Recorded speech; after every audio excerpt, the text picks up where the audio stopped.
주님을 사랑하시면 아멘 합시다. 서로 인사 나눕시다. 하나님이 당신을 많이 사랑하십니다. 서로 옆 사람 쳐다보면서 사랑합니다. 한 번 더 축복합니다. 감사합니다. 감사합니다. 오늘 제목은 시작은 기다림에서라는 제목입니다. 아마 오늘부터 에어컨을 켜기 시작하는데 얼마 전만 해도 또 온풍기를 켰잖아요. 갑자기 더워져서 에어컨을 켜는데 항상 또 이 성령 강림 주일에서 은혜가 넘쳐야 되는데 에어컨이 이쪽에 안 들어온 것 같아서 더우실 것 같아요. 이쪽은 들어왔다 안 들어왔다 지금 하고 있어서 조금 불편하시겠지만 오늘 성령 강림 주일이라 마귀가 역사해가지고 우리를 은혜 못 받게 하려고 열받게 하나 보다 이래 생각하고 사단 권세 물러가라 하시고 하나님 말씀에 집중하여 주님이 주신 말씀을 가슴에 새기시는 시간 되기를 원합니다. 예수님 믿는 사람하고 믿지 않는 사람의 차이가 뭐냐면 믿지 않는 사람은 내 인생의 주인이 나예요. 내가 내 인생의 주인이야. 그래서 옛날부터 그 노래도 내 인생은 나의 것, 내 인생은 나의 것 그렇게 부르면서 지옥에 가버린 거죠. 그런데 하나님을 섬기는 사람은 내 인생은 주님의 것이에요. 즉 말해서 내 삶의 주인이 있어요, 따로. 근데 믿지 않는 사람은 내 인생의 주인이 없어요. 내가 주인이에요. 무슨 뜻이냐면 내 삶에 나와 동행하신 분이 계시다면 나의 인생의 주인이신 분이 나와 동행하시는 거죠. 내가 그분을 떠나지 아니하고. 그러니까 예수님 믿는 사람은 살아있을 때도 하나님이 함께 하시고 같이 계시고 죽을 때도 같이 계시고 죽은 다음에도 같이 계셔요. 그래서 예수 믿는 사람은 누군가와 동행을 하는 거예요. 끝까지. 예수 안 믿는 사람은 내가 주인이니까 나 혼자 살다가 죽을 때도 나 혼자 죽다가 가야 될 때도 나 혼자 가려니까 못 가는 거예요. 그래서 내 마음대로 산 사람들은 결국은 지옥으로 가게 되는 거죠. 누가 따라다니느냐? 마귀가 따라다녀요. 마귀가 따라다니고 귀신이 따라다니니까 마귀와 귀신은 내 동반자가 아니라 나를 죽이려고 작정한 놈이요. 죽이고 도둑질하고 멸망시키려고 나를 따라다녀요. 계속 내 인생을 하나님께로 가지 못하게 방해하다가 죽을 때 집어 던져버리는 거죠. 그냥 우리는 하나님을 믿기 때문에 하나님이 내 인생을 지켜주시고 죽을 때도 곁에 계셔서 평안히 죽게 하시고 육신이 죽은 다음에 영원히 천국에 갈 때도 동행하시고 천국에서도 또 함께 하셔요. 하나님 믿는 사람은 동행자가 있다는 거예요. 그것이 차이다 이렇게 생각하는 거예요. 누구하고 동행하는 자가 참 중요하다는 것이죠. 간혹가다 하나님을 알지 못한 사람은 나는 내 남편하고 동행해, 내 아내하고 동행해, 내 자식들하고 동행해, 나는 내 인생에 친구들이 많이 있어 동행해. 동행자가 아니에요. 살 때는 약간 같이 간 듯 하지만 내가 어렵고 힘들고 고통스러우면 없어져 버려요. 그래서 남편이 없어질까 안 없어지기도 하겠지만 못 도와줘요. 죽을 때도 못 도와줘요. 천국 갈 때도 못 따라와요. 나만 혼자 가든지 못 따라와요. 무슨 얘기냐면은 절대로 사람은 영원한 동행자가 될 수가 없어요. 그냥 같이 힘을 합하여 주님을 섬기기 위해서 같이 결혼하고 사는 거고 이 땅에 하나님의 뜻을 위해 사는 것이지 내 인생의 주인이 될 수 없고 함께하는 자가 될 수 없다는 거예요. 그걸 우리가 꼭 아셔야 되겠죠. 옛날 유럽에서 제일로 큰 욕이 목사님들에게 한 욕이 성령 없이 목회해라. 네 마음대로 목회해라 이 말이에요. 그게 가장 큰 욕이고 또 하나 또 있다면 성도님들에게 성령 없이 네 마음대로 신앙생활 살아라. 이것이 가장 큰 욕이 아니겠습니까? 자기 생각과 자기 판단과 자기 지식을 가지고 살아가는 자들은 결국 하나님을 부인하게 돼 있어요. 예수 믿는다 하고 신학 공부한다 그러고 대학원 석사 박사 한다 그러는데 자기 지식, 자기 생각, 자기 판단대로 하니까 유학 갔다 왔다 뭐대다는데 홍해바다가 어떻게 갈라지냐 그러는 거예요. 광야에서 어떻게 하늘에서 먹을 것이 내려오냐. 야 그것도 40년이나 말도 안 되는 소리 하지 말아라. 그냥 그 옆에 있는 나무 열매 따먹었지 이런 식이에요. 인간의 지식과 인간의 판단대로 계산을 하니까 모든 성경이 다 부인되는 거예요. 그래서 학생들한테 제가 얘기했어요. 성령과 동행하는 사람은 하나님의 말씀을 공부하고 가까이 할수록 더 깊이 깨닫고 더 은혜를 깨닫고 말씀을 더 깊이 알지만, 내 생각, 내 판단, 내 지식으로 하나님을 발견하려고 하는 자들은 결국은 성경을 부인할 수밖에 없고, 인간의 생각과 판단에 판단하기 때문에 결단코 하나님 말씀을 온전히 받아들일 수가 없다. 귀신이 떠나가고 병든 자가 떠나가고 안진뱅이가 일어나고 죽은 사람이 벌떡 살아나고 막 이런 일을 인간의 생각을 가진 사람은 믿을 수가 없어요. 그래서 교회에서도 목사님을 모시는다 하면 우리나라는 유학 갔다 왔냐, 박사학위가 있냐, 물론 갔다 왔거나 학위가 있어도 하나님 안에 성령 안에 있는 사람들은 훌륭하시죠. 근데 그렇지 않은 사람들은 절대로 소용이 없어요. 쉽게 말하면 벤츠가 있고 모닝이 있다고 쳐도 모닝은 1,500만 원이면 사고 벤츠는 3억 줘야 산다면, 아무리 좋은 차라고 해도 기름이 없으면, 연료가 없으면 무용지물이듯이 아무리 공부 많이 하고 아무리 부자고 아무리 권력 가져도 성령과 함께하지 않은 사람은 아무짝에도 쓸모도 없어요. 이 땅에서는 큰 소리 치지 몰라도 하나님 앞에 아무것도 아니에요. 그러나 아무리 연약하더라도 배움이 없어도 성령과 함께하는 사람들은 하나님께서 놀라게 쓰시는 사람이 되는 역사가 있어요. 정말로 크게 사역했던, 하나님이 많은 영혼 구원시켰던 무디 목사 같은 경우는 초등학교도 안 나왔어요. 그렇지만 하나님이 함께 있기 때문에 그 많은 영혼들을 구원하는 데 쓰임을 받는 사람이 된 거예요. 그러나 어떤 사람들 말해도 되나? 김용옥 씨 같은 그런 사람은 어머니가 권사고 신학 공부하다가 갑자기 천도견이 뭐니 하면서 뛰어다니면서 박사를 가지고 지금도 대학에 석자 교수를 하고 있지만 철저히 하나님을 부인하는 사람이에요. 왜? 자기 지식과 자기 판단으로 하는 사람이고, 성령과 함께하는 사람은 자기 지식, 자기 판단이 필요 없이 하나님의 은혜와 하나님의 가르침으로 살아가기 때문에 하나님께 쓰임받는 사람이 되는 거예요. 모닝을 타도 부산이고 마산이고 목포 구간에 마음대로 달려요. 연료가 넘치면. 그렇지만은 기름이 없는 아무리 좋은 차래도, 수억짜리 차래, 수십억짜리 차래도 연료 없이는 그냥 낡고 나중에 버려져야 돼요. 아무도 사용이 없는 것처럼 교회에서 학위가 있냐, 공부를 많이 했냐, 잘생겼냐, 부자냐, 이런 거 따져갖고 모셔놔서 인간적으로 목회를 하고 성령과 동행하지 않고 주의 일을 하면 성도수가 떠나간다는 뜻이 아니에요. 그 성도들이 다 육신화돼 버리는 거예요. 수천 명, 수만 명이 그런 사람 만나면 가르침 따라 살기 때문에 다 육신적 생각과 육신의 판단대로 사는 타락된 성도로 전락이 되는 거예요. 이단 사이비가 들어오니까 아이고 이단 사이비다 한 사람 몇 명 없어요. 다 이단 돼버리는 거예요. 그게 바로 제일 무섭다는 거예요. 여러분은 오늘 성령의 사람들이 되시기 바라요. 그래야 여러분의 가정을 지킬 수가 있고 여러분 주일에도 영적으로 지켜나갈 수가 있는 거거든요. 자, 넘어가서 생각해 보면, 자, 예수님께서 첫 번째로 넘어가 봐요. 기다림은 성령을 기다리라는 거예요.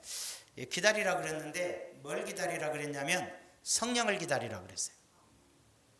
사도와 함께 모이사 그들에게 분부하여 이르시되 예루살렘을 떠나지 말고 내게서 들은 바 아버지께서 약속하신 것을 기다리라. 요한은 물로 세례를 베풀었으나 너희는 몇 날이 못되어 성령으로 세례를 받으리라 하셨느니라. 아멘. 자, 예수님과, 이거 잘 알아야 돼요. 예수님과 제자들이 동행을 했어요. 예수님과 제자들이 함께 할 때는 예수님에게는 12제자도 있었지만 70인 제자도 있었잖아요. 이들을 파송하면 그들이 다녀와서 뭐라 그래요? 뭐라 그러냐면은 우리가 나가서 복음을 전할 때 귀신이 떠나갑디다. 병든 자가 치료됩디다. 그런 놀라운 역사들을 증거했거든 말이에요. 그게 예수님과 함께 할 때는 제자들이 다 권능 있게 살았어요. 하나님의 일을 하고 살았어요. 능력 있게 살았어요. 그런데 예수님이 십자가에 달려 돌아가시자마자 제자들은 그런 능력도 은혜도 하나도 없이 다 옛날로 돌아가서 물고기 잡으러 가자 다 흩어져버리고 숨어서 벌벌 떨고 있었어요. 여기서 우리가 깨달아야 되는 게 있어요. 자, 구약시대 때는 성부 하나님과 함께 할 때는 성부 하나님과 함께 할 때 그 하나님과 함께 했던 자들은 하나님의 역사를 이루고 살았잖아요. 기도의 응답을 받고 적들을 물리치고 다윗왕처럼 성령이 함께하고 권능으로 살았단 말이에요. 예수님이 오셨을 때 주님과 함께 하던 사람은 예수님과 함께 하나님의 능력과 은혜 가운데 살았단 말이에요. 그런데 주님이 안 계시니까 그런 은혜와 능력이 전혀 나타나지를 않아요. 그래서 예수님이 뭐라 그러냐면은 이제 내가 갈 텐데 너희에게 하나님께 말씀을 드려서 너희에게 성령을 보내주겠다 그랬어요. 약속하신 성령을 너희에게 보내줄 것이다 이렇게 얘기해요. 그러니까 너희는 뭐하라? 이 성령이 너희에게 올 때까지 기다려라. 예루살렘을 떠나지 말고 성령이 임할 때까지 기다려라 그렇게 얘기한 거예요. 그래서 요한복음 14장 16절에서 17절을 보면 내가 아버지께 구하겠으니 그가 또 다른 보혜사를 너희에게 주사 영원토록 너희와 함께 있게 하리니 그는 진리의 영이라 세상은 능히 그를 받지 못하나니 이는 그를 보지도 못하고 알지도 못함이라. 그러나 너희는 그를 아나니 그는 너희와 함께 거하심이요 또 너희 속에 계심이라. 자, 성령이 함께하면 그 성부 성자 성령은 하나님이셔요. 다만 역사하심이 좀 서로 달랐을 뿐이에요. 구약시대 때는 성부 하나님께서 다스리고 역사하셔 하나님이 역사하셨어요. 그분과 함께한 자들은 성령의 은혜와 능력 안에 살았어요. 예수님이 오셨을 때는 예수님과 함께했던 자들이 성령의 은혜와 능력 가운데 함께 살 수가 있었죠. 같이 했죠. 이제 예수님 떠나시고 성령이 임하시니까 성령과 함께하는 사람들이 주님의 은혜와 능력 안에서 살아가게 되는 거거든요. 여기까지 지금 이해되시면 아멘. 지금 이해가 되는 부분이어야 돼. 이해가 돼야 되는. 자, 그래서 요한복음 14장 26절에 뭐라고 말씀합니까? 보혜사 곧 아버지께서 내 이름으로 보내실 성령 그가 너희에게 모든 걸 가르치시고 내가 너희에게 말한 모든 것을 생각나게 하리라. 예수님이 오셔서 하나님 아버지께서 주신 말씀을 전하듯이 성령님도 하나님과 예수님의 뜻을 전하는 분이에요. 그러니까 성령이 우리에게 오시면 우리가 똑같이 하나님을 섬기는 것이고 그분의 뜻을 따라 살아갈 때 그분의 은혜와 능력 안에서 똑같이 살아가는 역사가 있게 되어져 있는 거거든요. 그래서 우리는 뭘 시작한다? 시작할 때는 성령을 기다리는 거죠. 예수 믿을 때는 성령으로 시작하는 것이니까 성령의 역사가 아니고서는 예수님을 주라 시인할 수 없으니까 우리는 시작이 성령으로 시작하는 거예요. 성령이 내 안에 임하게 되고 성령의 뜻을 따라 살아가게 되는데 사도행전 1장 8절에 성령이 내게 임하시면 오직 너희에게 성령이 임하시면 그죠? 너희가 권능을 받고 예루살렘과 온 유대와 사마리와 땅끝까지 이르러 내 증인이 되리라. 권능을 받아요. 이 권능이 뭐냐면 증인되는 거예요. 증인. 예수 그리스도의 증인이 되는 거예요. 정신 바짝 차리고 졸지 말고 고개 좀 바짝 좀 들고 들어요. 다른 교회 가면 이런 소리 안 했던데 그러면 가든지 거기 가서 졸다가 죽든지 정신 바짝 차리고 하나님 말씀 들을 시간에는 들어야 될 거 아닙니까? 어? 들을 때는 들어야 살지요. 믿음은 들음에서 나마. 믿음은 들음에서 나는데 듣지 않아 버리면 오직 성령이 너희에게 임하시면 너희가 권능을 받고 예루살렘과 온 유대와 사마리아와 땅끝까지 이르러 내 증인이 되리라 그랬어요. 증인되는 삶이에요. 그럼 증인되는 삶은 두 가지 모습으로 나타나요.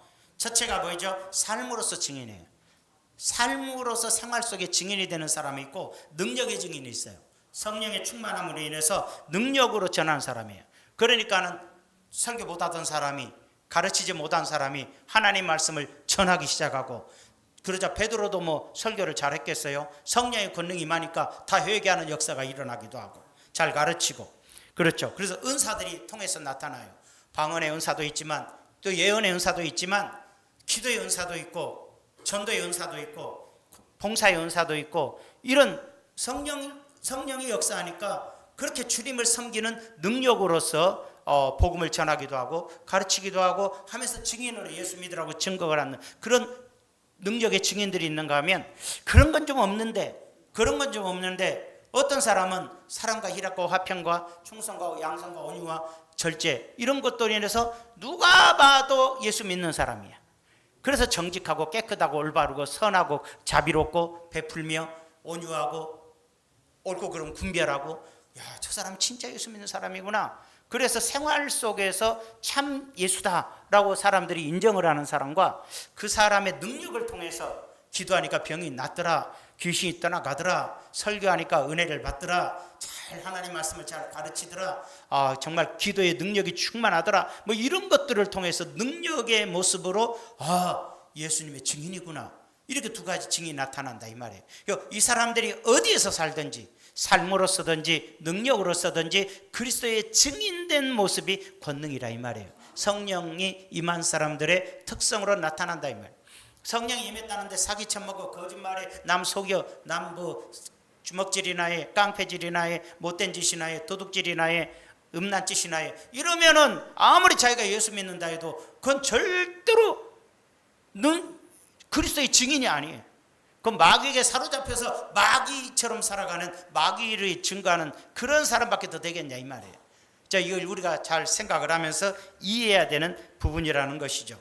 그러니까 우리는 이제 성령의 권능이 성령에게 임하시면 우리는 경건하게 사는 사람이 되든지 아니면은 전도하는 사람이 되든지 그리스도의 증인으로서 분명히 하나님의 자녀의 모습을 가지고 사는 것이 성령이 내게 임하게 되는 사람인데, 그 성령의 시작으로서 신앙생활이 시작된다. 켰다 켰다 하지 말고 더워도 놔두세요.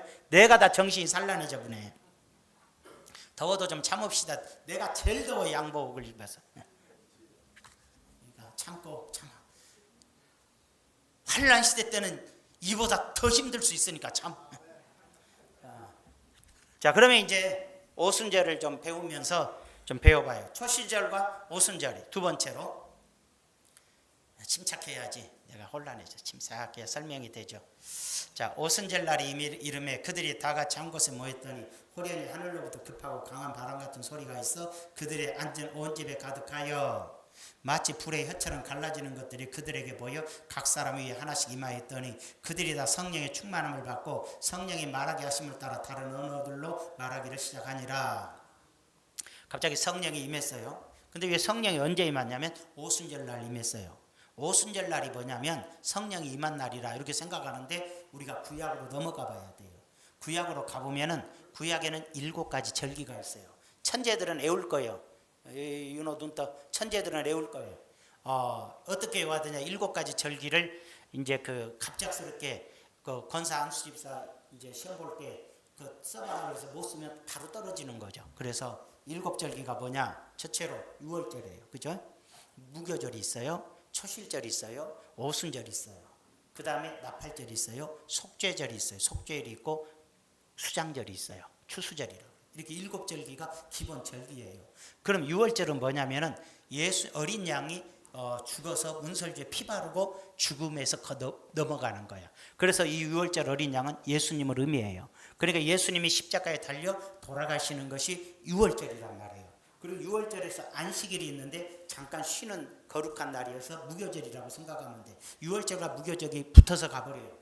그리고 6월절과 무교절이 지나가는 거예요. 십자가에 달려 죽으시고 안식일 지나서 부활되기까지. 그럼 부활절은 뭐냐? 초실절이에요. 초실절은 뭐냐면 이 세상은 하나님 믿는 자들이 나중에 장차 다 부활될 건데 첫 번째 부활이 이루어진다는 뜻이에요. 그래서 예수님이 죽음에서 살아난 첫 열매가 되신 것이 초실절이라 그러는데, 구약에서는 뭘 의미하냐면은 농사를 지을 때, 이스라엘에서 농사 지을 때 이제 먼저 보리를 심어요. 보리를 심고 밀도 심는데 보리를 심습니다. 보리를 심은데 많이 심지 않잖아요. 알다시피 보리를 심어서 보리 추수를 해가지고 그 단을 만들어서 흔들어서 성전에 올려드릴 때가 첫 열매를 드려지는 거라 그래요. 이것이 바로 첫 열매예요. 이 첫 열매가 드려지고 난 다음에 50일이 되면 77에 49 77절이라고 그래서 49일이 지나고 50일째 되는 날에 밀추수를 전국적으로 시행을 해. 추수가 시작이 되는 거예요. 추수가. 그 50일째 추수가 시작되는데 이걸 구약에서 오순절이라고 그래요. 자, 그럼 뭘 의미하죠? 예수님께서 십자가에 달려 죽으신 후에 부활하여 첫 열매가 되신 다음에 50일 후에 성령이 내려서 이 땅에 영적 구원의 추수를 시작하는 거예요. 구약의 역사가 벌써 초실절, 무교절, 유월절, 무교절, 초실절까지 세 단계가 끝나고 오순절까지 네 단계가 지나가는 거예요. 네 번째 오순절 날 성령이 내려서 베드로의 한 번의 설교에 3,000명이 회개하고 온 세상으로 성령 받은 자들이, 구원받은 자들이 흩어져서 전 세계로 복음을 전해 나가고 교회 시대가 되는 거예요. 교회 시대가. 마가의 다락방에서 교회 시대가 되고 여러 사도들을 통해서 전 세계적으로 교회가 세워져 가면서 교회 시대가 되고 또 뭐가 돼요? 이방인 때가 돼요. 이스라엘 사람들이 먼저 예수 믿었지만 서서히 이스라엘 사람들은 예수를 믿지 않게 되는 거예요. 그리고 이방 구원의 시대로 바뀌어지게 되는 거예요. 아마 이스라엘 사람도 지금도 일부는 믿고 있겠지만 대다수의 사람들이 믿지 않아요. 예수 그리스도를 구주로 믿지를 않게 되는 것이지요. 그래서 첫 번째 초실절에는 바로 곡물을 한 단을 제사장으로 가져갈 것이요. 그런데 있잖아요. 11절에 뭐라고 그랬어요? 제사장은 너희를 위하여 그 단을 여호와 앞에 기쁘게 받으심이 되도록 흔들어 안식일에 이튿날에 흔들 것이며, 이거 바로 성전에서 첫 번째 단을 흔드는 것이 초실절인데, 첫 번째 곡식을 하나님께 드린 것은 바로 이제 죽음에서 부활하신 첫 열매로 예수님이 하나님 나라의 하나님 우편에 서시게 되는 것을 의미하게 된 것이고요. 두 번째로 오순절을 보면 뭐라 그랬어요? 안식일 이튿날 곧 너희가 요제로 곡식을 가져온 날로부터 세어서, 이게 첫째로 첫 번째 곡식을 드렸던 날 첫 초실절로부터 세어서 7 안식일의 수요 77에 49죠. 7 안식일 이튿날까지 합하여 50일을 계수하여 새 소재를 여호와께 드리되 50일째 이제 곡식을 드리면서 추수가 시작이 되는 거예요. 이게 오순절이에요. 그리고 오순절 날이 뭐예요? 성령이 내려서 전 세계에 영적인 추수가 시작이 되는 날이 바로 오순절 성령 강림의 의미라고 생각하면 돼요. 이 날은 우리에게 이미 2000년 전에 지나간 사건이에요. 그지만 성령을 이 땅에 보내주셔서 우리 이방인들, 교인들이 구원받게 된 거에 감사해서 드려지는 예배가 감사주일로 오늘 드리는 거예요. 그 의미를 부여하는 거지, 뭐 이날에 뭐 떡 먹자, 뭐 하자, 놀자, 춤추자, 뭐 이런 건 아니고, 이 날을 깨닫고 기억하여 마음으로 성령을 보내주신 은혜에 감사하는 것이 성령 강림주일의 의의라고 생각하면 되겠어요. 그러면 이 오순절이 언제 끝나느냐? 추수가 끝나요. 오순절은 추수가 시작되면서 오순절이 시작했기 때문에, 이제 추수가 끝나면 오순절날 교회가 시작됐기 때문에 교회의 시대가 끝날 때가 있다 이 말이에요. 그리고 반대로 오순절날 이방인 구원의 시대가 시작됐기 때문에 이방인 구원이 끝날 때가 있다 이 말이에요. 로마서 11장 25절에서 보니까 뭐라 그랬어요? 형제들아, 너희가 스스로 지혜 있다면서 이 신비, 숨겨진 비밀이야. 너희가 모르기를 내가 원하지 아니하노니 이 신비는 이방인의 충만한 수, 유대인 이스라엘 사람 말고 이방인들의 충만한 수, 이게 교회 시대죠. 성령이 내리고 나서 이방으로 복음이 퍼져요. 그 이전에는 유대인에게만 하나님의 말씀이 전해졌죠. 이방인들이 구원받은 수가 들어오기까지 이스라엘의 덜어는 우둔하게 된 거라. 이스라엘이 안 믿어. 일부 조금은 믿을지 몰라도 덜어 모든 이들은 다 이스라엘은 하나님을, 예수님을 거부해버려. 그리하여 온 이스라엘이 구원을 받으리라. 언제? 이방인들의 구원받은 수가 차버리면. 그러니까 아무 때나 믿어도 돼, 아무 때나 믿어도 돼 한 거 아니야. 어느 날 구원이 끝나. 하나님이 보시기에 이스라엘 사람 아닌 사람들 중에서 믿는 자의 수가 차면 구원의 시대가 끝나. 지금 아직은 계속 구원의 때죠. 왜? 남미도 막 회개하는 자들이 일어나고 아프리카도 엄청나게 예수 믿는 사람들이 생기고 있거든. 그러니까 아직도 성령의 역사는 전 세계에서 움직이고 있어요. 오순절의 역사는, 추수는 계속되고 있는데 구원받은 수가 찰 때가 온다 이 말이에요. 여기까지 이해되시면 아멘. 그러면 이것이 뭐예요? 내가 그들의 죄를 없이 할 때에 그들에게 이루어질 언약이 이것이란과 같으니라. 27절에 그들의 죄는 이스라엘 민족이야. 하나님을 끝까지 거부한, 예수님이 메시아임을 끝까지 거부한 그들의 죄를 없이 할 때에 그들에게 이루어질 내 언약, 이스라엘 민족에게도 다시 야곱에게 경건하지 않는 것을 돌이키겠고 이스라엘 민족이 죄 짓는 데서 돌이켜서 구원에 이르게 할 언약이 그때 이루어질 거야. 뭐죠? 죄를 없어준다, 속죄시켜준다는 뜻이야. 이걸 접어놓고 이제 우리가 내려가 봐요. 오순절이 지난 다음에 세 번째로 나팔절과 속죄일과 초막일이 있어요. 그러니까 이제 오순절 추수가 시작돼서 추수가 끝나게 되면 뭐가 되냐면 나팔절입니다. 나팔절은 휴거예요. 재림이에요. 공중재림이에요. 그러니까 우리는 예수 처음 믿을 때는 성령을 기다려서 성령이 내게 임하여 내가 예수를 믿게 됐는데 이 믿은 것의 마지막 시간은 뭐냐면 예수님의 재림을 또 우리는 기다리고 있는 거예요. 그래서 우리의 인생은 기다림인 거야. 성령을 기다리고 그리스도의 재림을 기다리고 주님의 나라가 임할 걸 기다리는 거예요. 그걸 나팔절을 볼까요? 나팔절과 속죄일 세 가지가 한꺼번에 묶였는데 이스라엘 자손에게 말하여 이르되 일곱째 달 곧 그 첫날은 너희에게 쉬는 날이 될지니 이는 나팔을 불어 기념할 날이요 성해라. 어떤 노동도 하지 말고 여호와께 화제를 드릴지니라. 하나님께 예배드리라 그랬어요. 자, 그럼 이 구약시대 때 나팔절이 무슨 절기인가를 배워야 돼요. 나팔절은 이제 나팔을 분데 언제 나팔절이냐면 7월 1일이에요. 그러면 우리나라 이스라엘의 그 달력과 일반 달력이 달라요. 이스라엘의 달력은 1년이 6월 달에 끝나요.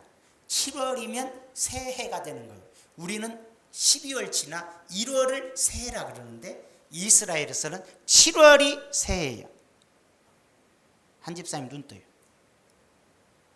눈 감은 사람은 다 영적으로 좀 이상한 사람. 죄송해요. 그냥 세게 얘기한 거예요. 정신 차리라고. 여기 꺼졌다 켜졌다. 지금 영혼이 살았다 죽었다는 거예요. 다시 7월 1일은 새날이란 뜻이에요. 새해가 시작된다. 달말 새날이라 이 말. 나팔절은 새날이 시작된다는 뜻이에요. 볼까요? 그래서 나팔절에는 100번의 나팔을 불어요. 이스라엘에서 빠바바 부는데 테키야라고 해서 33번을 불어요. 시바림이나 사바림이라서 33번을 나팔을 불어요. 테로야라고 해서 33번 불어요. 이 33번 세우니까 99번을 불어요. 그런데 마지막에 테키야 하가돌라라 해서 딱 마지막으로 한 번 뿌 불어요. 33번 세 번 하다가 마지막에 딱 한 번 불어요. 그러면 정확히 설명할게요. 테키야 33번 나팔 불 때 뭔 뜻이냐면 왕이 오신다는 뜻이에요. 테키야가 왕이 오신다. 놀랍지 않아요? 나팔절은 왕이 오신다 이 뜻이에요. 두 번째가 뭐예요? 사바림은 회개하라. 회개하라는 뜻이에요. 첫 번째가 왕이 오시니까 회개하라. 그 다음에 테루야는 깨어나라. 왕이 오신다. 회개하고 깨어나라. 그리고 마지막 한 번 울리는 테키야 하가돌라라는 뜻이 뭐냐면은 무슨 뜻인 줄 아세요? 이리로 올라오라는 뜻이에요. 정확히 구약시대 때 이 의미가 나팔절에 나팔 부는 의미가 뭐라고요? 왕이 오시니까 회개하라. 깨어서 올라오라. 놀랍지 않아요? 나팔절은 휴거절이에요. 그래서 구약시대 때 이 나팔절은 오늘날에는 뭐냐면 구원의 역사가 이방인 구원의 때가 다 충만한 수가 차니까 나팔절이 시작되면서 성도들이 호련히 변화되어 공중으로 올라가는 휴거의 사건이 일어나게 되는 것을 말해줘요. 데살로니가전서 4장 볼까요?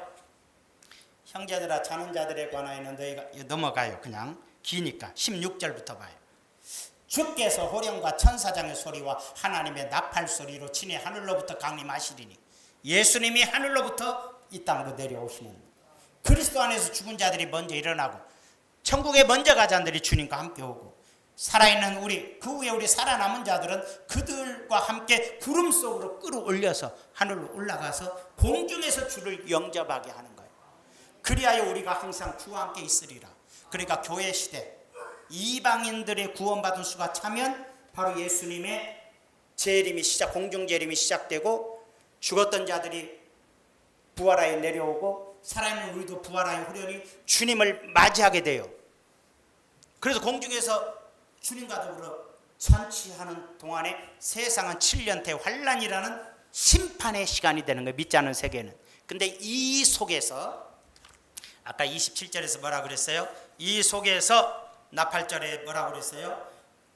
구원받은 수가 찬 다음에 이스라엘 민족이 그때에 돌이켜서 야곱이 하나님이 이제 약속대로 돌이켜서 회개에 이르게 할 때 27절에 내가 그들의 죄를 없이 할 때에 죄를 속죄시켜 줄 때에 그들에게 이루어질 내 언약이 이것이라 함과 같으니라. 이게 바로 속죄일이에요.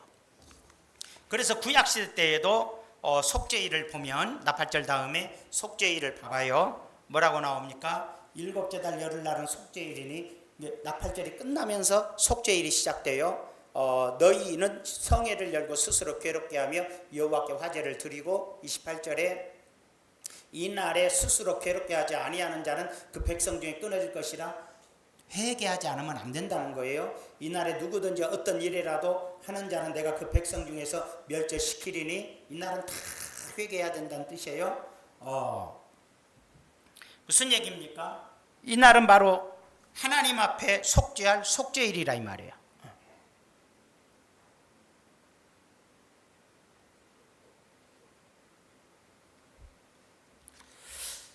어쨌든 간에 이 속죄일은 뭐라고 생각하면 되냐면 이제 이 땅에 사는 교회 시대가 구원받은 자가 끝나버리니까 주님이 재림하셔요. 재림하시면서 공중으로 다 이제 휴거돼서 올라가 버리고 이스라엘 백성들은 적그리스도가 메시아인 줄 알고 착각하고 있다가 환란 속에서 고난을 당하면서 그때 주님께서 이스라엘 백성을 회개시키니까 그때 다 회개하게 되는데 대환란 속에서 회개하여 구원의 반열에 서기 시작해요. 그걸 뭐냐면 이스라엘의 죄를 그때 속죄시키는 거예요. 이게 속죄일이에요. 이게 속죄일은 이스라엘 민족들이 회개의 시간인 거예요. 그래서 구원시켜주는 은혜가 속죄일이에요. 그래서 그때 다 이스라엘 민족들이 환란내 뭐라고 할까 그 순교하고 죽어서 복음 전하다가 이렇게 사역을 마치고 그들도 구원의 반열에 서게 되는데 그 다음에 바로 이 속죄일이 지나면서 속죄일에는 구약시대 때는 선한 일을 하고 회개하고 기도하는 날이에요. 그러나 신약에서는 뭐예요? 휴거가 이루어진 다음에 교회 시대가 교회가 주님께 올라가 버리고 난 다음에 이제 이스라엘 사람들이 그때서야 예수님이 메시아인 줄 알고 대대적인 회개가 일어나서 죄를 용서받은 때가 속죄일이라고 생각합니다. 여기까지 이해되시면 아멘. 이와 같은 사건이 있어서 이제 대환란이 지나갈 때까지 해서 믿는 자들은 다 구원받았어요. 이스라엘 사람이든 교회 이방인들 간에 예수 믿고 구원받은 자들은 다 구원을 받았어요. 그리고 나서 주님께서 지상 강림하셨을 때는 대환란 속에 다 심판을 받고 이 세상은 끝나는 거예요. 그리고 주님이 이 땅에 내려오셔서 주님의 거룩한 나라를 세우시는 것이 바로 천년왕국이에요. 주님의 나라가 이 땅에 이루어지는 거예요. 어떤 사람은 그래요. 죽어서 천국 갔는데 뭐 하려고 또 내려옵니까? 그런 사람도 있더라고. 하나님께서 우리 인간을 에덴 동산에 지으시고 생육하고 번성하여 땅에 충만하여 이 거룩한 지상 천국의 세계에서 살도록 축복하셨는데 애 하나 낳기도 전에 타락해가지고 에덴 동산 생활은 얼마 하지도 못하고 그냥 에덴을 잃어버리고 지상으로 쫓겨나서 죽음의 세계에서 지금까지 산 거예요. 그래서 창세기에서는 인간이 마귀에게 속아서 에덴 동산에서 쫓겨나서 낙원, 인간에게 부여된 천국, 낙원을 잃어버렸다 그래서 창세기를 신낙원이라 그런 거예요. 낙원을 잃어버렸다 그러는 거예요. 그리고 우리 주님께서 인간을 살리기 위하여 언약을 맺고 하나님과의 그 구원 계약을 구속의 언약을 통해서 예수님이 구원하러 이 땅에 오실 걸 인간에게 구약에 약속하시고 오시면서 신약이 시작되고 구원의 성취를 이루시고 첫 열매 구원의 성취를 이루시고 추수하기 시작하여 추수가 끝나면 다시 재림하여 주님의 나라를 잃어버렸던 나라를 회복시켜 주는 거에서 요한계시록을 복낙원이라 그러는 거예요. 잃어버렸던 낙원을 회복시켜 준다. 그러니까 성경은 인간이 죄를 져서 우리에게 부여된, 인간에게 부여된 천국을 잃어버린 거예요. 그러나 하나님께서 우리를 불쌍히 여기사 예수를 통해서 구원의 약속을 성취시키고 장차 이 땅에 재림하셔서 불신의 세계를 다 마귀와 불신의 세계를, 이게 불신이라기보다는 마귀와 그를 따르는 세계를 다 없애버리는 거예요. 마귀를 따르는 세계를 다 없애버리고 주님을 따랐던 자들로 에덴 동산과 같이 거룩한 세계를 다시 완성시킨, 천국을, 이 땅 지상 천국을 완성시킨 게 복락원이라 그러는 거예요. 창세기와 계시록은 그 쓰여진 기간이 1500년의 시간을 두고 있어요. 누가 처음부터 끝까지 쓴 것이 아니란 얘기예요.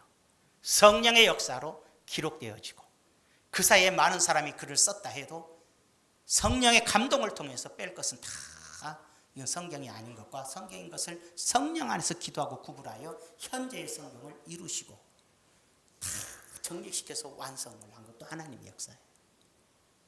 인간의 생각을 가지고 외경인 유경을 자꾸 끌어들여서 혼동시키는 경우가 있는데, 그것은 교만인 거예요. 자기 지식, 자기 능력, 자기 판단을 가지고 막 사람들에게 외치니까 또 성도들이 미혹당하기도 하고 그러는 거예요. 성경 외에 다른 것이 필요하다면 진즉 하나님은 우리에게 허락하셨을 거예요. 그러나 허락하지 않는 것은 현재 성경을 이루시는 거, 하나님의 사람들을 통해서 쓰셨고 완성시켰고 이 말씀을 기초로 하여 성령 안에서 살도록 해주신 은혜가 있다 이 말이에요. 이해가 되시면 아멘. 자, 우리는 이제 성령 강림주일의 의미가 얼마나 중요한지를 알아야 돼요. 7가지. 유월절은 예수님이 십자가에 죽으시고, 무교절은 안식하실 때고, 초실절은 부활의 첫 열매고, 그 다음에 50일 후에 성령이 내리신 것은 오순절로서 이제 추수가 시작되는 거고, 나팔절은 추수가 완성이 되니까 이제 나팔을 불어 거둘 자가 내려오는 거죠. 싹 수장하러 나팔절을 불고 모든 추수된 영혼들을 불러 모으시고, 그 다음에 회개시켜 속죄를 통해서 마지막 끝까지 회개하지 않은 이스라엘 민족들을 철저히 다 회개시켜서 구원의 반열에 서게 하시고, 믿지 않는 세계는 7년대 환난과 하나님의 심판으로 이 땅을 멸절시키시고, 그리고 나서 천년 주님이 주님의 나라를 건설하셔서 이 땅과 이 세상의 나라와 권세를 다 없애버리는 거예요. 오직 주님의 나라로만 이루시는 거예요. 그것이 바로 믿는 자들과 더불어 함께하는 것을 수장절이라고 해요. 알곡들을 다 모아놓는다 해서 수장절, 그 다음에 추수했다 해서 추수절, 그 다음에 새로운 세계에서 산다 그래서 장막절이라고 그래요. 이 세 가지를 동일하게 사용해요. 그래서 주님의 나라에서 우리가 이제 영원토록 주님을 섬기면서 살아가게 되는 거예요. 그날이 빨리 왔으면 좋겠죠. 이제 젊은 사람들은 좀 더 살고 싶으면 왔으면 좋, 이런 거. 나이 든 사람은 죽지 않고 빨리 갔으면 이런 날이 와봤으면 좋겠다. 이제 왜 내가 좀 있으면 죽으니까 그냥 빨리 왔으면, 이런 생각을 하게 되는데, 여러분의 생각대로 오거나 그러진 않아요. 주님의 뜻과 계획 안에서 이루어지실 일이기 때문에 우리는 이런 날이 우리에게 올 것을 믿고 살아가는 거예요. 믿지 않은 사람은 들어도 모르고 알려줘도 모르고, 성령은 이들은 알지도 못하고 듣지도 못하고 깨달을 수도 없다 그랬어요. 그러나 우리 예수 믿는 사람은 성령이 임하니까 이러한 성경의 내용들을 들어도 믿어지고 이해되고 깨달아지고 아멘이라 이 말이에요. 그렇게 살아가는 것이 성령의 사람들이고 구원받은 사람들이라 이 말이에요. 우리 예수님 믿는 것이 이 땅에서 물론 잘 살아야죠. 사는 동안에는. 그렇지만 부자로 사는 게 목적이라면 우리는 신앙생활 잘못하는 거예요. 이 땅에서 뭐 권력 잡고 큰 소리 치고 살아야 되는 게 목적이라면 예수 헛믿은 거예요. 하나님이 내게 돈을 주시면 부자로서 책임이 따르게 되는 것이고, 그렇잖아요. 내게 권력을 주셔도 가진 힘으로서 예수 그리스도를 드러내지 아니하는 삶이라면 죄가 될 뿐이라는 거예요. 그래서 이 땅의 것은 하나님께 자랑할 건 하나도 없어요. 내가 사는 것은 사나 죽으나 주의 영광이고, 무엇을 먹든지 마시든지 다 주님의 영광을 위해서 살아야 된다고 말씀하시기 때문에, 내가 권력을 갖든 재물을 갖든 뭐 어떤 힘을 갖든 그건 다 주의 영광을 위한 도구일 뿐이다. 그렇게 살 때 부끄럼 없이 주님을 영접할 수가 있지 않겠습니까? 그런 은혜 가운데 살아가시길 바라요. 예수 믿는 사람이 위험한 게 그렇게 잘 믿던 사람이 부자 되면 좀 쓸데없는 얘기인데 바람 나버려요. 여자들 말고 여자들은 사치해버려요. 춤바람 나고 그린다. 권력을 가졌더니 배는 게 없어져요. 여러분, 주어지는 것은 주의 영광을 위해서 쓰지 않으면 나를 죽이는 거기 때문에 굉장히 위험스럽기도 한 거예요. 그러나 나에게 믿고 맡긴 것들은 그저 내가 너를 믿고 맡긴 사명 잊어버리지 말아라. 내가 너를 믿고 맡긴 재물 너의 배만 채우지 말아라. 성경에 그렇게 찬송들이 있잖아요. 주의 영광 위에 살지 못하면 정말로 주님 오시는 날 우리가 부끄럼 당할 수 있음을 꼭 기억하고 주님이 기뻐하시는 참된 신앙, 또한 마지막으로 우리 주님의 재림을 기다리는 신앙 갖고 살아갑시다. 기도합시다. 하나님, 오늘은 성령 강림 주일입니다. 성령이 이 땅에 오셔서 이방인들을 추수하여 구원에 이르게 하고 지금 추수가 온 세상을 추수하는 중에 있습니다. 그러나 추수가 끝나면 구원받은 자의 수가 차면 대환란이 시작되고 휴거가 시작이 되고 이스라엘이 회개할 속죄일이 시작이 됩니다. 이 시대가 심판을 받게 되면 주님이 이 땅을 새롭게 하여 이제 수장절, 장막절, 천년왕국 시대에 들어가서 하나님의 나라가 이 땅에 다시 회복이 되는 역사가 일어난다 말했습니다. 이 날을 고대하면서 영원한 하나님의 나라를 기억하면서 이 땅에 만족하기보다는 하나님의 나라를 전하고 하나님의 자녀다운 모습으로 살아가게 도와 주시옵소서. 예수님의 이름으로 기도하옵나이다. 아멘.